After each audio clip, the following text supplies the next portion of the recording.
Hello and welcome to the YouTube channel D Creations Resources. We are looking at different aspects of spectroscopy these days. So today let us continue with a discussion about infrared spectroscopy. You've already seen so many episodes about it. Today let us specifically talk about the role of Fourier transform in it. So why is FTIR so important? FTIR of course stands for Fourier transform infrared spectroscopy.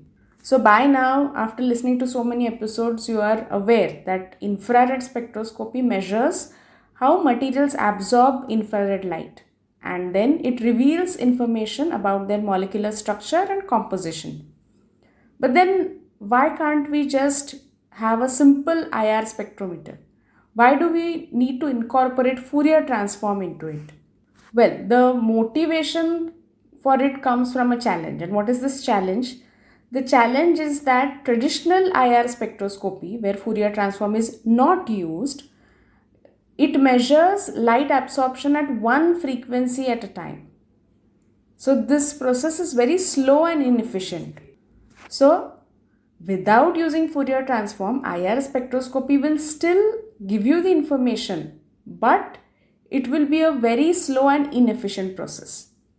Now, in order to overcome that, the use of Fourier transform was thought about. In simple terms, Fourier transform is used for conversion of complex multi-frequency signals into a readable spectrum of IR light absorption. And then of course this spectrum will be studied to reveal information about the material.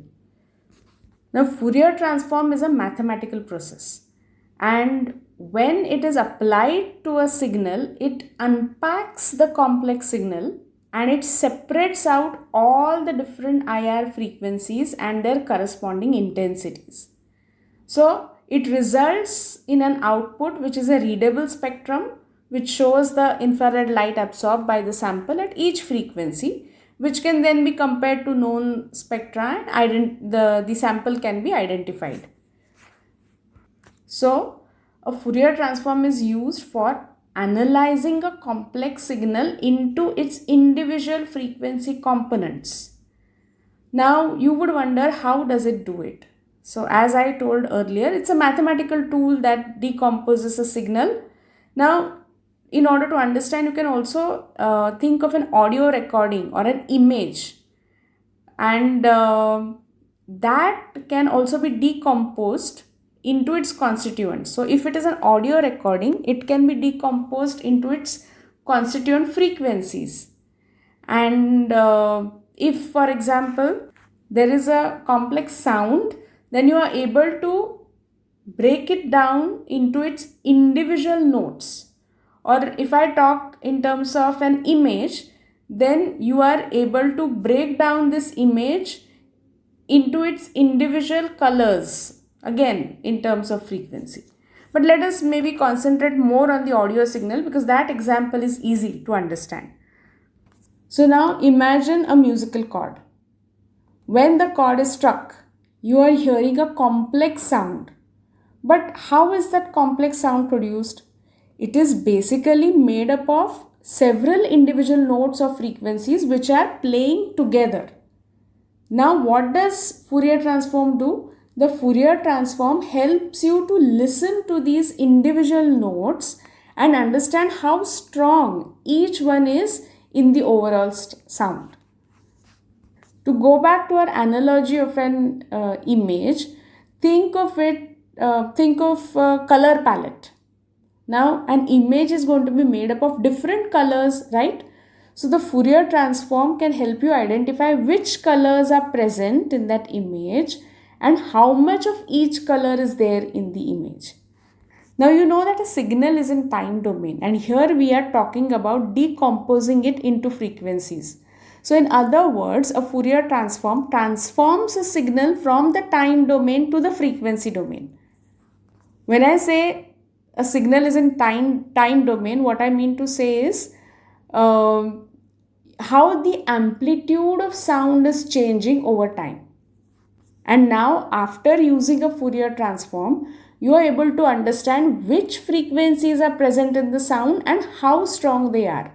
So it's going from time domain to the frequency domain.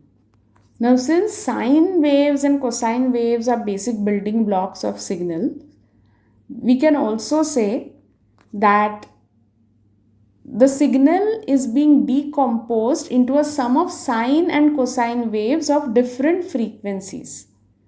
And this allows you to analyze the fundamental components of a signal. Now, how does it do it? In FTIR, a device called an interferometer is used. To be more specific, Michelson's interferometer. And this measures the intensity of all infrared frequencies simultaneously and creates a complex time domain signal, like a jumble of frequencies.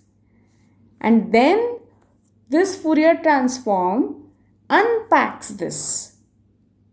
So it unpacks the complex signal and separates out all the different infrared frequencies and their corresponding intensities. So I hope this gives you some insight into how Fourier transform is transforming a signal from the time domain to the frequency domain. And hence the process becomes much more efficient and faster, and hence FTIR is preferred to a traditional IR. Thank you.